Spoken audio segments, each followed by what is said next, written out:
Welcome to NeuroNoodles Neurofeedback and Neuropsychology podcast featuring tech legend Jake Gunkelman. He's the man who has read well over 500,000 brain scans, and Dr. Marie Swingle, author of iMinds. Our goal is to provide information and promote options for better mental health. The NeuroNoodle podcast is supported by listeners and businesses just like you.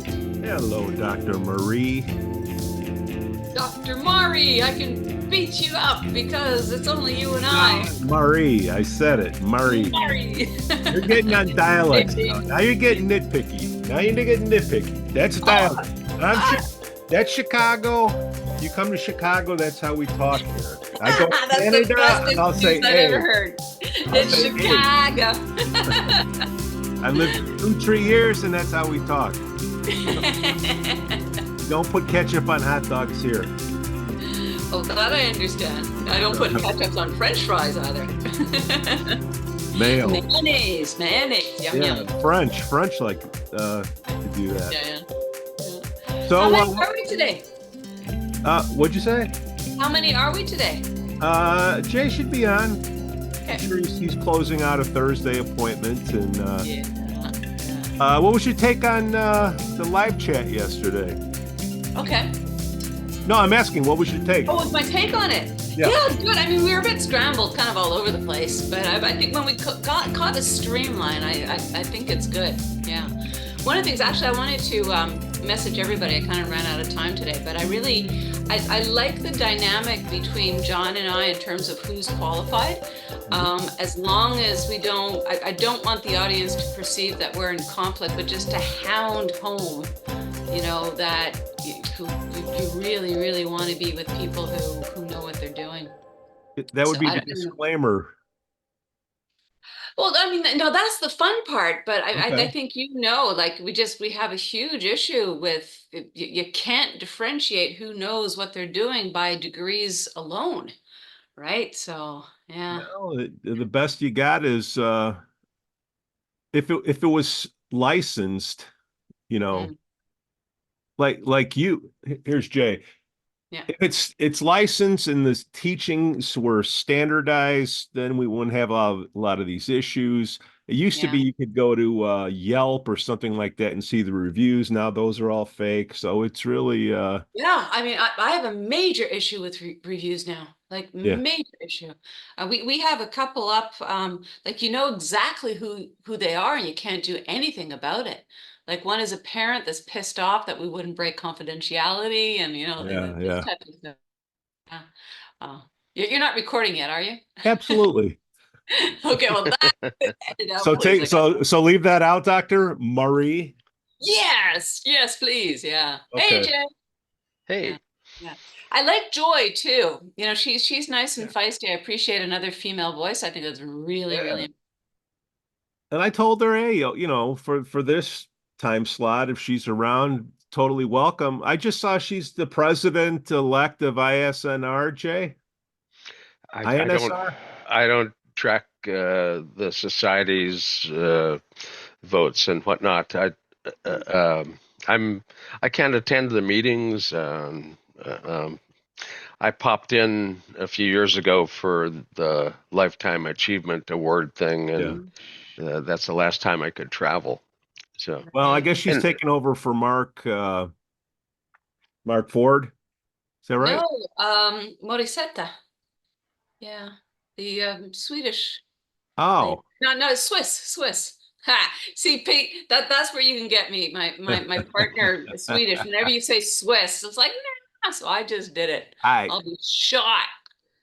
the way this show is, it's really getting a sip of water from a fire hose. So No, I like the different voices. Jay, I was just kind of saying that I kind of like the dynamic now between John and I. Now, I don't want to play that up into its negative, but going with its positive, just in terms of, being with somebody who's qualified, and now degrees aren't enough to determine who's qualified. Like, I don't know how we even grandfather or grandmother people in, or like where the heck are we yeah. going with all this, Well, I can't be BCIA Yeah. certified in neurofeedback because I'm not a licensed professional. Yeah. So, you know, Yeah. but they allow people to get mentoring on the EEG, not on neurofeedback, but on EEG from me, and they get credit for CEs and EEG through BCIA from me. But I would But say you know, there should be like a that's whole bunch appropriate. of people that are just That's fully appropriate. You know, that you have maybe to have a grandfathered standard. in. A lot of, Yeah. I would say, big experts out there should be grandfathered or grandmothered in. But Well, yeah. BCIA is a membership group, so you pay up and No, No. no, no, no, no, you don't no, no, no. pay. You don't pay. You just Mm, join. you pay to take the exam, Yeah. Okay. and you take an exam and qualify either at Mhm. as qualified or not, and then you have to have continuing education credits that go through. I think it's every 3 years you have to be re Yeah, 4 years certified, is and good. and, Yeah. and if you publish a bunch, you don't have to attend a bunch of meetings. But if you Yeah. don't publish a bunch, then you probably have to go to a couple of meetings to get the credits that you need. Like Sioux They're Sun doing it City. right. They're doing it right. I mean, kudos to all of them. What was it? Sturman, the Thompsons, who were the big pushers behind that, Jay? You would be able to list off the names better than me. No, I don't know who Yeah, spun that up, but it was yeah. probably under Fran, and Hmm. she was the administrative director of. Biofeedback Research Society, Biofeedback Society of America, and then AAPB. And AAPB came into being when Barry was the president. He uh, applied psychophysiology sounded uh, more appropriate to him than EEG biofeedback did. So Yeah, um, anyway, but the biofeedback people obviously kept that in the name. So, yeah. but But their the exams are they're I mean they're good exams. I mean this isn't a yeah take a couple of silly courses and sign off. Like you have to know your the basics. quality of their exam is better than the QEG exam. I'll say that. Oh, okay. I Wow. think the QEG exam is not well constructed. Huh, okay. What's the problem with it, Jay? If you had a magic wand. Well, you know, uh, the I could show you the original exam, which had a 40% pass rate. It was a difficult exam because it's a broad area. You have to know statistical processing. You have to know all the technical detail of how you're processing the EEG and digital EEG. You need to know EEG patterns. You have to know what the quantitative processing is doing to the EEG, what kind of artifacts you're inducing with the Fourier, for instance, and what kind of filters do what to the EEG. Um, you actually had to do a quick little sketch of the brain and include a list of structures in it. There were a bunch of questions that ask for a brief answer, and there were a couple of keywords they were looking for in the answer. The original exam was difficult, but it was created when they needed an exam. They Mm, created a committee to create the exam. yeah. I was on the committee.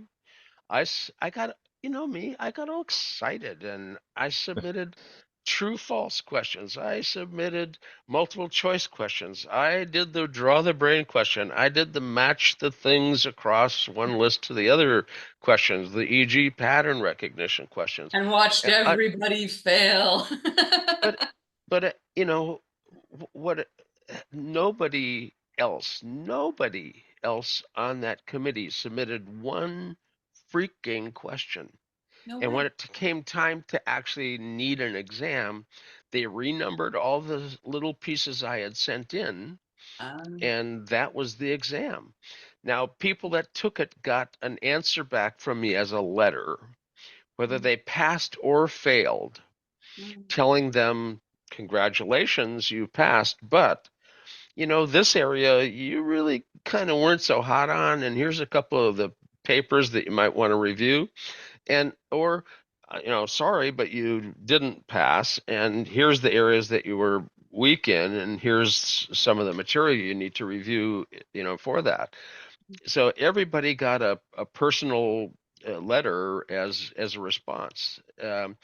It's nice. Um, I was the only one who had the key to answers, and they needed to get that a bit more formal. But one of the board members, all the board had to take the exam in order to kind of qualify the exam in some fashion, but they weren't going to be actually judged on the outcome. They were still on the board, and they were okay whether they did well in the exam or not. And one of them bombed, and I sent him you didn't pass, and here's the areas you need to study. And he took it again, bombed even worse. Wow. And at that point, apparently, I became the problem.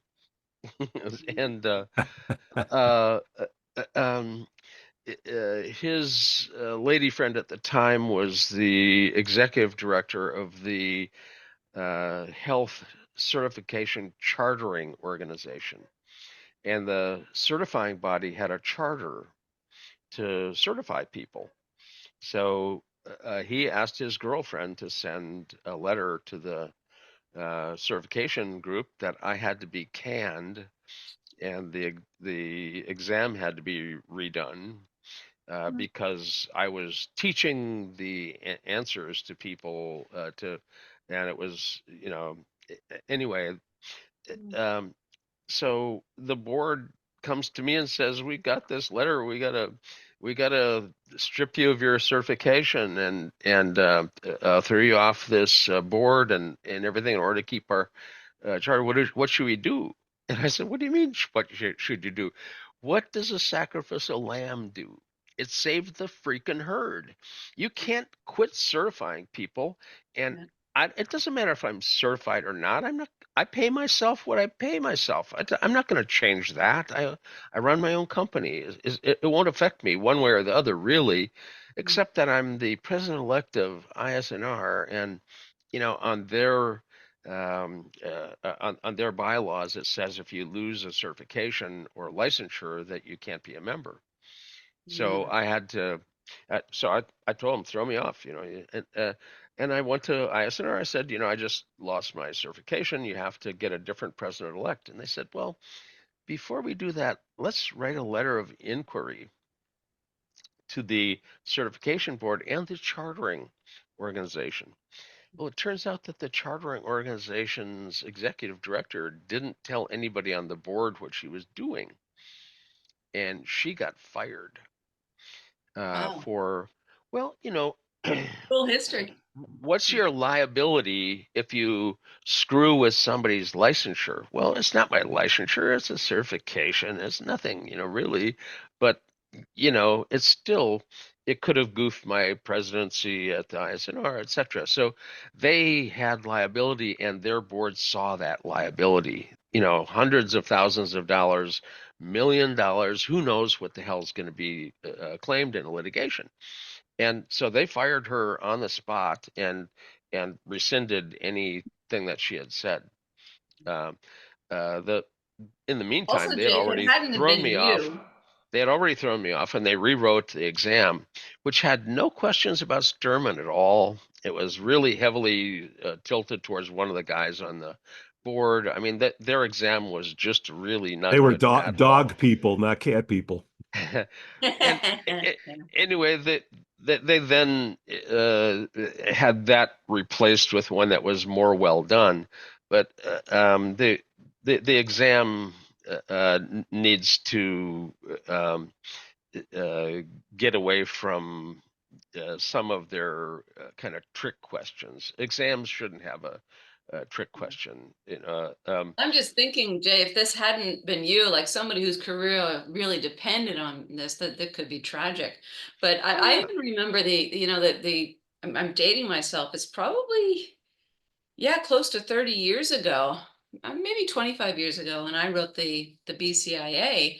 And then it was like you had to kind of get in your head, figure out who was asking the question, because the answer Yeah. would be based upon your knowledge of their methods. It's so interesting to note the history of these organizations and how the Yeah. exams were first constructed and the theory first constructed. So But yeah. isn't this where we get into the problem, Jay and Dr. Murray, that people are questioning, the knowledge that people have, just reading the EEGs, because my impression is I bought an amplifier, and with the amplifier was a suggested course. That course was sponsored by the amplifier company, and did that. And that was Steve Stearns, and that seemed like a decent process. And now he's retired, and now there's so many other choices out there. I mean, Mind Media came in and bought it, and it just seems to me like there are so many different people that are teaching this, and I don't know if they're all teaching it the same way. I get back to licensing and standardization. Is this one of the problems that we have? Just look what happened with Jay. Well, I ended up being invited back to take their new exam. I took the exam and critiqued it in the margin. Yeah, this is the answer to this question, but this question needs to be reworded. And I made recommendations for their update for the exam, but they gave me. I have two certificate number ones, one from 1996 and the other one from like 4 years later. So uh, I've got them both up here on the wall. you know, You're a number uh, one guy, Jay.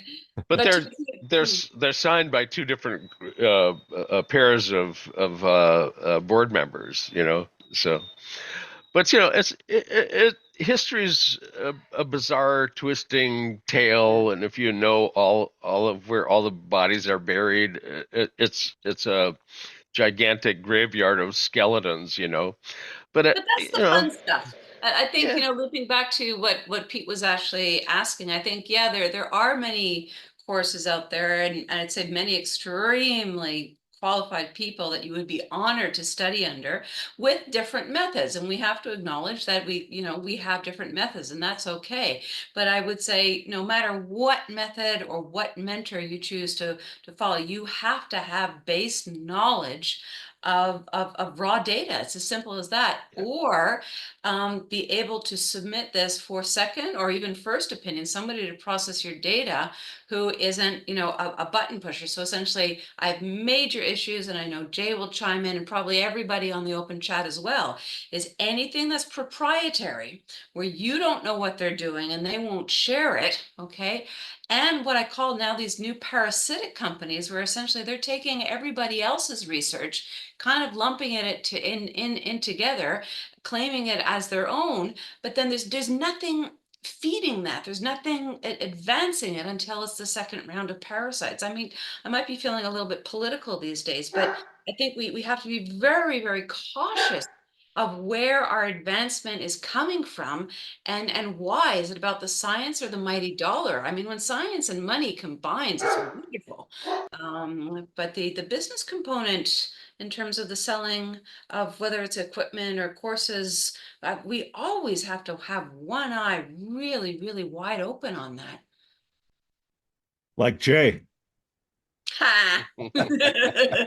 His one eye is good for all of it. Yeah, yeah. But Well, it all starts with whoever's building the machine, and then it kind of goes. I think that's how it goes, and just something needs to tighten it all up. I mean, we'll just keep harping on it here, and then hopefully somebody will listen and we'll get an answer. I mhm. send a link to you late. We already did a show on this. And Simone Biles. yeah, yeah. And Mm, she had to step away yeah, in 2020 for her mental health. yeah, yeah. And look what happens when you actually get your head together. And you have to step away if your head's not right and you're at a peak level in the sports. You're not at a peak level. And Yeah. you need to know when to step away to get your head straight. And Hmm. she was wise enough and gutsy enough. I mean, she's a powerful person Yeah. and stood up against the abuse that Mhm.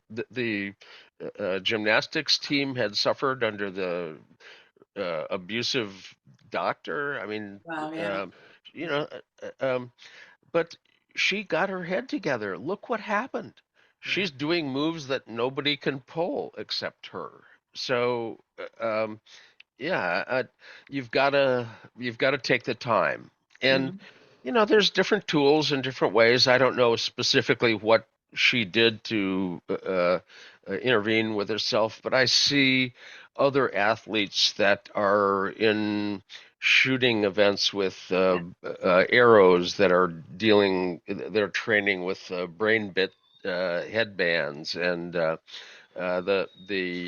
Canadian team for the Winter Olympics that had so many of them were doing mind room thought technology. The soccer teams internationally that have done brain room to optimize their performances, and you know, Yeah. it, it, you Well, it's astounding. We've got technology to help the people that have difficulties with getting their head together, that aren't just talk therapy, which is uh, mhm. by comparison relatively ineffective by comparison. I mean, This is don't where get me wrong. our If you need modality to just start therapy, talk therapy is not a bad place to start. But neurotherapy and biofeedback end up being really powerful interventions and this is shouldn't where be our field avoided. absolutely 100% excels. I think this is, I don't want to say the niche, but this is where our true power shows when we apply it, because in the work we do, we don't just target focus and skill. Okay. We know that with elite athletes, the magical blend for success and longer careers is focus and skill with quiet, right? That magic crossing of that perfect calm or quiet when you shoot for a goal or when you go to do a jump, etc. And I think a lot of previous modalities, they used fear to induce certain states. Are you talking about getting in the zone, like Yeah, I mean, yeah, the for moon lay people, waves? we'd be talking about the zone, right? But that perfect. I mean, one of the things I talk about is, when your low high alpha ratios are, over the frontal region are really nice and low, and the theta beta ratio at the back is a little bit, and the occiput is a little bit higher. People hit their mark when you have that balance. When you have way too much beta in the back of the brain, that people are just too nervous and scattered to be able to accomplish things. I mean, that can be flipped into drive, but it doesn't last long. And I think people with those type of signatures have shorter careers. Yeah. Yeah, Martijn Arns did a study. I mean, he's done so many studies; it's hard Yeah. to imagine What something he hasn't hasn't that man studied. done? Yeah. Yeah. But he did a study on golfers Yeah. and looking at their brain activity when they're putting. And about 2 seconds before they actually putt the ball, they can predict whether they're going to sink it or not. Yeah. Yeah. And that's getting your head straight. Yeah. And Yeah. you can't. It's like a runner stride. You can't be thinking about what you're doing with your feet when you're running. You have to have an overlearned fixed action pattern that you're executing. And Yeah. about the time you're thinking about your golf swing, boy, Mhm. you're gonna, But you know, athletes are catching on to it as well. I mean, I'm in Sweden now, so hence the reference again. But the Swedish 50-meter swimmer, she's a more mature woman for the Olympics. I have to qualify, but she jumped in and went for the 100 meters and won gold. And her comment was, she just realized, she said, "If I relax, the speed will come." Those were her exact words. Now, isn't that an interesting way to phrase it? But that's exactly what we're talking about. But most athletes or coaches certainly do relax and the speed will come. It's a really, really new concept over the past 10 years or so. But Jay, doesn't it matter on the sport because Simone is 4'6" and she's doing those whirls, and I believe her diagnosis is ADHD, and part of her problems was she couldn't travel with the drugs that she needed, and she had to step away. You take your eye off of the ball, I mean, you're cracking your neck, aren't you? Yeah. In fact, if you're taking your eye off your ball when you're doing the tricks that she's doing, you may crack your neck Yeah. and end up being in a wheelchair the rest of your life. Mhm. Or perhaps in a exoskeleton, like the person who carried the torch. That they had a paraplegic who could not walk, and they had him all exoskeletoned up, and one person behind, so that for whatever reason he didn't tilt backwards, but it was one step at a time, and he was holding the torch, and that would have. Um, been kind of a dream a decade ago, but it's reality today. Before And we go too far in that, though, I just want to make a comment on, ADHD, and Jay, you can jump in with our lovely DSM. But what the heck is ADHD now? I want to talk about risk taking. Risk takers make fantastic athletes. So that's one component of the ADHD. But the difference is it's calculated risk as opposed to impulsive risk taking. And I think that's one of the things in our training. We do not want to train out that characteristic of curiosity, drive, and risk taking, but that it's calculated, not impulsive anymore. there's a different theta frontally in ADD than individuals who do things that are risky. The no fear, no worry Yeah. frontal midline theta is Mm. brief phasic bursts, less than a second long, Yeah. and they actually reflect high level memory function. Episodic recall is you see frontal midline theta optimized with that task. But if you have frontal midline theta, you're like Alfred E. Newman. What me worry? There's no fear, no worry. If you have tonic theta, which is a persistent, ongoing theta, that's the theta you have in ADD. Now, there, the frontal midline theta ends up uh, uh, uh, being something that Yuri Kropotov has, and so do I. And I've done some well calculated, though pretty risky things in my life. uh, Diving off of a 75-foot cliff into a glacial lake in Glacier, Montana. Glacier Park has Cracker Lake. Cracker Lake has uh, a giant kind of a bouldery lump that sticks up next to it, but it's got glaciers on three sides, and there was an old copper mine at the back of it. There's a campsite there, and you can put your gear in the old boiler and close it so that the bears don't get it. But you can camp there. And in the evening, washing the dishes, I looked up and saw the spots on the cliff that you could perhaps dive from, and I saw one at the top. And I dreamed the dive the whole night. And I'm a swimmer. I've dove from heights before, but never 75 feet. So I knew it was going to be quite the crack going through the water, breaking the plane of the water. But I handed my glasses to one of the other people and I said, I'll meet you at the bottom. And they said, oh, wait, let me get a camera. So they had this little 110 throwaway camera and they caught a picture of me in midair in a swan dive. I did not jump, I dove from 75 feet.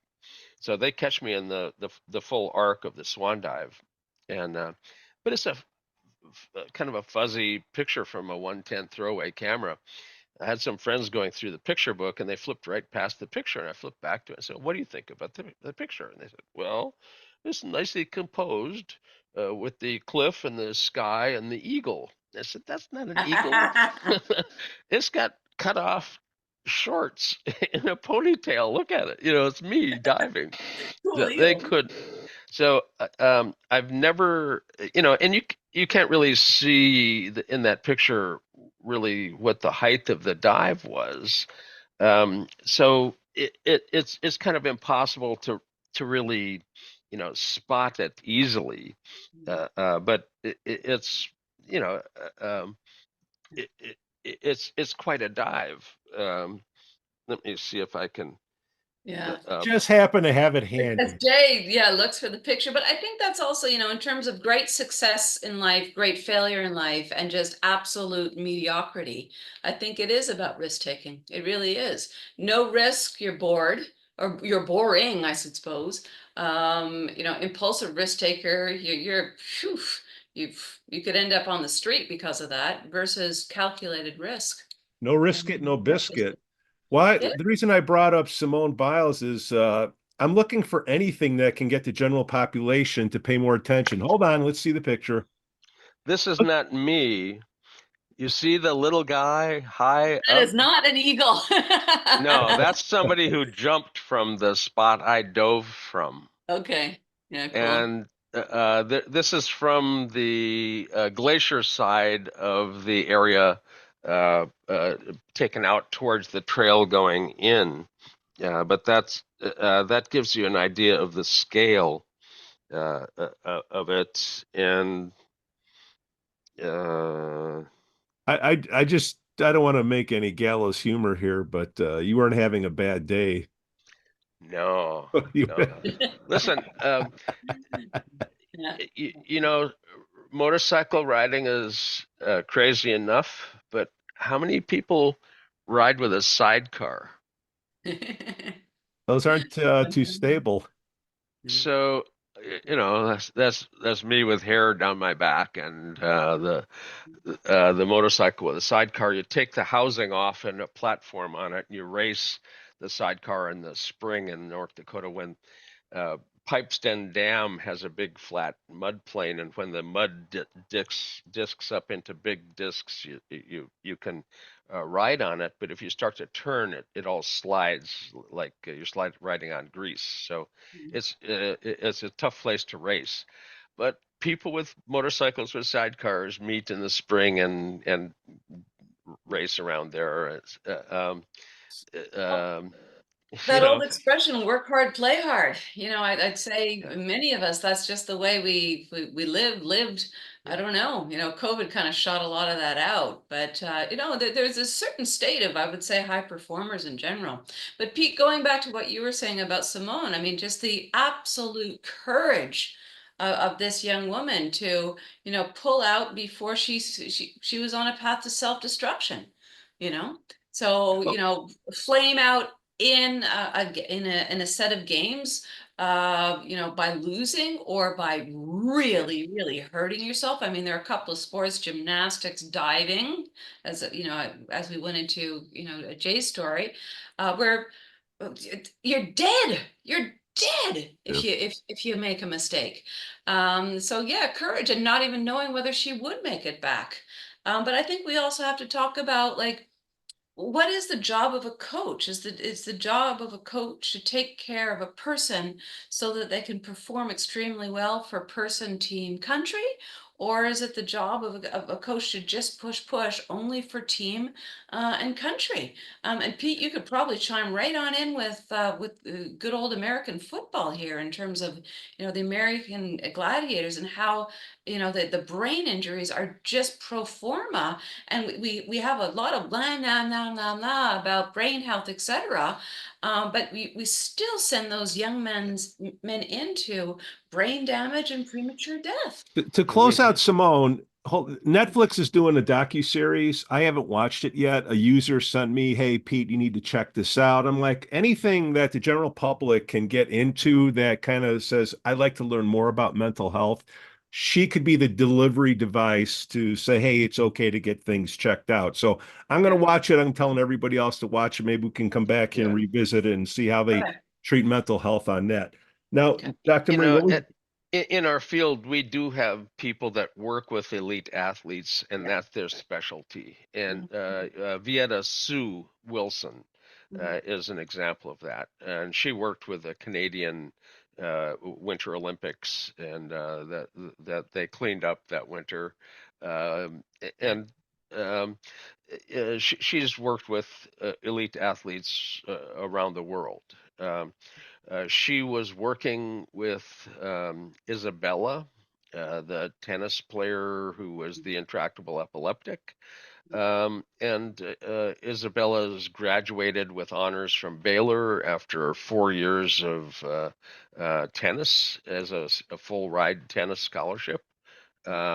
She's been seizure free and med free for 7 years after having been told they had to cut her right temporal lobe out. And we found the problem is actually on the left side, not the right side. They would have Gee, lucky her, removed. she could have lost both sides of her brain. But she's in grad school now, hoping to graduate with.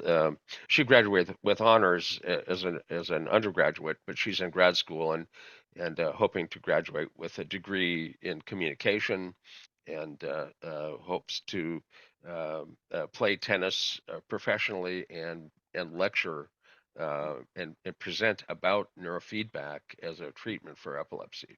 Yeah. And I think she'd be a really good spokesperson for that because she's overcome it herself and two knows it. questions I have, Jay, is the stuff that you were doing have done. I turn that like as a adrenaline junkie. What's up with the brain that what's a different word for that term? You like the Nuts. thrill, huh? Nuts. Nuts. There are stress seekers that like adrenaline, and it's not always a good thing. There's some that seek it out, that have bipolar tendencies, and they seek the adrenaline to kind of pump up their manic phase. That's not always a healthy thing. And But just to interject before we only talk about physical, this can also be in the interpersonal. People who seek drama in relationships or in business or, families, et cetera, et cetera. So it can be rather universal. Mm. unfortunately, How do you correct that, Jay? Well, do you need to? I think that's um, the first question. If I talk a lot about direction versus correction. Okay, if somebody is a thrill seeker, like Jay jumping off of cliffs and things. Okay, I'm sure immediate family, some friends would be very, very sad if something happened, but you're not posing any danger to somebody else. Okay, one of these motorcycle folks who just goes woo woo woo between the cars, I get mad at them, not necessarily because not because they're enjoying themselves, but because of the risk they're putting other people at. So yeah, if it ain't broke for the person or the people around, don't fix it. Enjoy life. But when I started to talk about the interpersonal, this is where we can kind of talk about personality disorders. But I just think they're seeking a different type of adrenaline. They don't know how to be satisfied, to enjoy any type of interpersonal relationship that doesn't have some kind of pump or drama. And I mean, we could loop right back into the attention economy and everything that's happening online, blah, blah, blah. Maybe that's a whole other show. But I think it really, really depends on how it's being expressed, who's getting the adrenaline, and if it's harming anybody, and who's taking the risk. If you're only taking the risk, it's your life. Jay, would you ever want somebody to tell you, no, don't jump off a cliff? Uh, Yeah, you would. well, you know, Okay, without not the stones. there are people that have asked, advised me against something and asked me if, what are you crazy? Yeah. Well, that aside, I mean, um,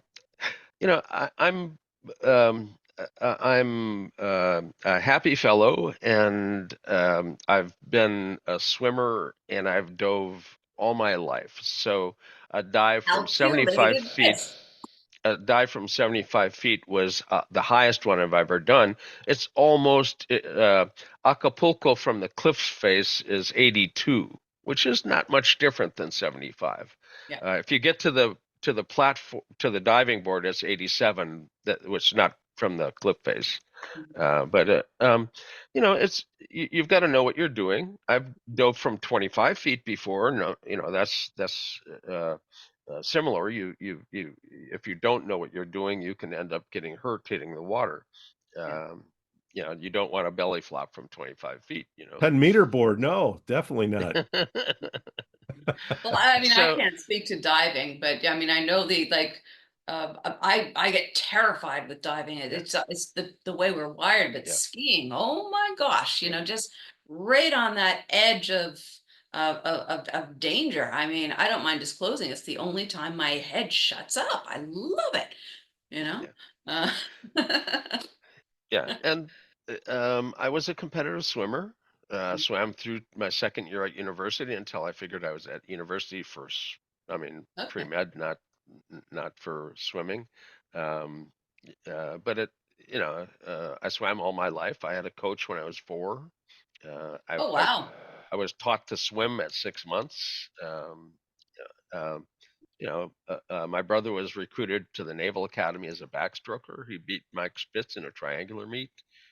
My sister got a national gold medal in AAU for 100-meter freestyle. But at 16 years old, she then discovered boys, and if you beat them, it wasn't a good thing. So she Yeah. dropped out of sports. Um, but that was back, a long time ago. Well, now you can turn into one. Well, at Yeah. least they took that medal back. I don't want to go there. Hmm? Nothing. So, Okay. diving wasn't that crazy. It was a push of the envelope, but it wasn't outside of Yeah. the realm of things of my experience. So Gonna repeat, calculated risk. yeah, Calculated risk. Yeah. the Yeah. the fellow who jumped from that height, uh, no, that yeah, that's I think really quite something. I don't know that he's jumped from 75 feet before, but Hey, how you much know, damage can you do to your brain, Jay, with all that water going up your nose if you don't? well, you've got to know what you're doing. If you push your tongue forward and up towards your teeth, and as you break the plane, you're exhaling through your nose real heavily, you don't have water forced down you. But if you don't do that, when you break the plane of the water, it's kind of like having a 2x4 broken over your head. Yeah. That's a lot of force, Yeah. and if you don't do it right, you can break a finger if you go in. I went in like this and with my hands straight over, so you don't break a finger. But you're breaking a plane. You're in the air for about 3.5 seconds, and that's a lot of acceleration. Acceleration times mass is force, and when you have a sudden stop, it's not deceleration; it's jerk. It's a uh, it's a physics term. Derivatives, distance, and then speed, and then acceleration, and then jerk. So each one is the next derivative. So acceleration or deceleration per second is jerk. So Jay, to close out, Dr. Marie, to close out Simone Biles, can I just ask this last question and we'll end it up because we've been going overtime the last 24 hours. What is the difference between ADD and ADHD? A lot. one alphabetical letter. These are DSM categories, and what's the difference is what the difference is. What's Yeah. the difference? I mean, it's what's in a name. It's a pejorative. Um, you can be called ADD or ADHD with somebody looking down their nose at you like there's something Well, wrong. now it's even Uh, pride, though. People are proud of it. Yeah. And I mean, the second they merged them, with the ADH thing, yeah, I mean, Jay and I could probably talk about this Well, just forever. why did that come into? Because it's confusing. We're talking to parents and like, what's the difference? Is there a simple answer? There's not. It's just a DSM category to figure out insurance companies can pay you. Well, one that's essentially the person is bumping all around or bouncing all around. The other one, a person is supposedly a little bit more yeah. sedentary and not paying attention. The But I the mean, things the things Jay you and I, see in that diagnosis are inattention, mhm, hyperactivity. Those are the two main presentations. And the ADD without the H in it is the inattentive ADD, yeah. and the hyperactive is got the H stuck in it. But once you But start actually looking at the brain, and the symptom sets, I mean, the plethora yeah, of differences is incredible. And I talk about this a lot. You really have to target the symptom and the signature for the symptom. Um, and good looping again, Pete, in terms of direction versus correction. Do you really, some of that quote unquote hyperactivity, you can take care of that by giving a kid a skateboard, and just ensuring that they just, get that energy out. You get a little bit of an adrenaline pump, and then surprise, surprise, you'll find that kid can sit down for 45 minutes and pay attention. I was going to That's say, not what kid is ADHD, paying that's attention off in stage school when child. they're looking out the window. That's called, I don't know. To me, that's a pretty normal kid. And again, I have major issues in terms of, you know, are the problems with the child or with the expectations of the rest of us who expect children to be able to pay stagnant attention, to the absolutely mundane according to the child, right? and it's a So, broad spectrum of different issues. And if you look at the list of pharmacology yeah. that can be prescribed, um, these are all meds that you can find prescribed to somebody that has ADD. Yeah. On an individual basis, they may make that person do better, Mhm. but this is a wild variety.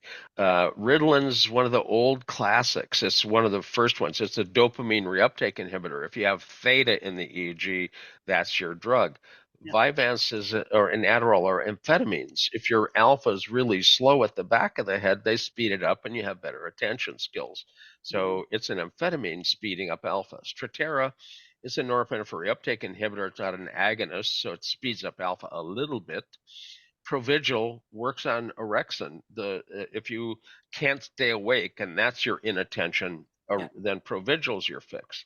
Guanfacine and clonidine are channel blockers that reduce peripheral norepinephrine and central norepinephrine, and they reduce beta in the EEG. Beta spindles are a small subset of ADD, about 10% pure type and another 10% mixed with either theta or alpha. Gabapentin, Lamictal, Depakote, all anticonvulsants. Lithium's an antimanic. Oxytocin actually reduces mu. It's a social bonding chemical. It helps you relate to the outside world. Uh, Mhm. Antidepressants and of various sorts, and antipsychotics. So all Yeah. of these are given to different individuals that are diagnosed with ADD, ADHD for different reasons, and they may make them feel better, but all of them have specific indicators in the EEG as to when they would be appropriate. And if you don't look at the EEG and you have to flip through this list randomly, picking one to see if it works, Yeah. and see if you have a side effect or a withdrawal, or the try it and see if it works isn't the right method. Yeah. My grandmother was right. She said, "Don't dive into the water unless you know what's under the surface."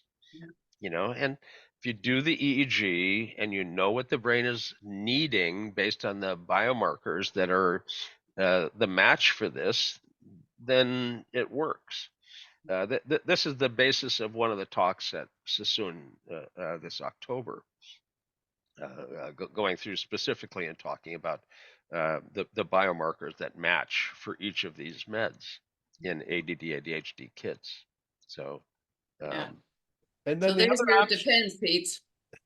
Depends. I love it. Politician. Okay, so real quick, what are the protocols then? If somebody just trips over this and says, what areas, what should I train up, down, sideways? Look at the brain. Yeah, you have to be evaluated on an individual basis. You don't have one thing.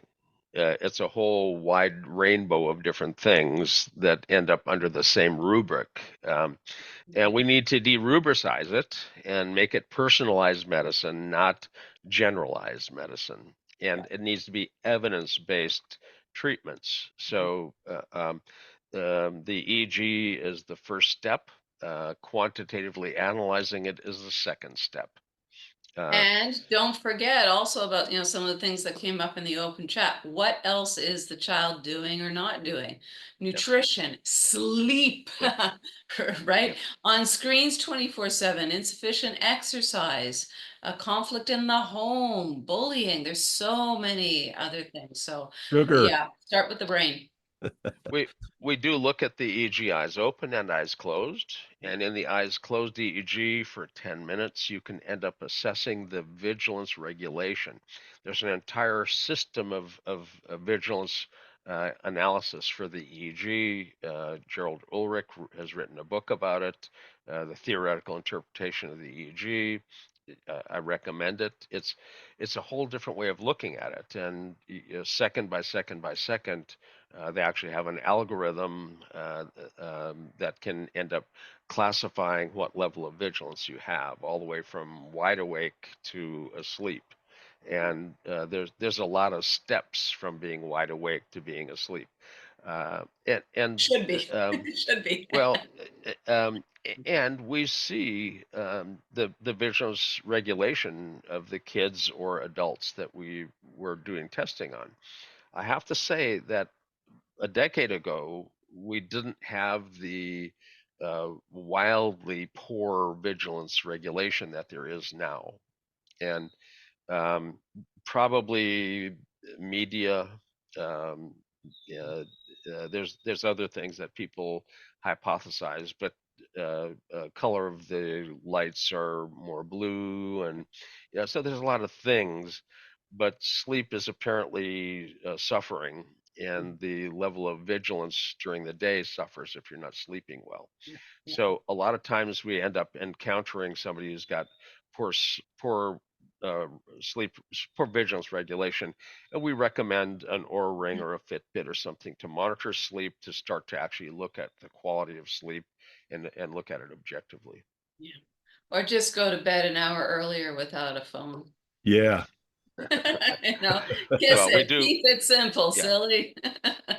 There's a whole sleep hygiene handout, and sleep hygiene sounds like, what do you do? Take a shower before you go to bed or something? But it's all the habits. When was the last time you ate before you slept? Is that the Pittsburgh one, Jay? Yeah, Pittsburgh Sleep Inventory is a way to judge it, and they do have sleep hygiene recommendations from that sleep lab. It's a standard medical sleep lab, but they're very open with their documents, and they offer the Pittsburgh Sleep Inventory, which is a standardized self-report, very brief, very accurate, a way to kind of track the person's self-report on their sleep across time. Jay Gunkelman, Dr. Marie Swingle, I'm letting you go early. Get some sleep. We'll go play. Have fun in Sweden. Don't eat too much chocolate. Bye. The Neuronoodle podcast is supported by listeners and businesses just like you.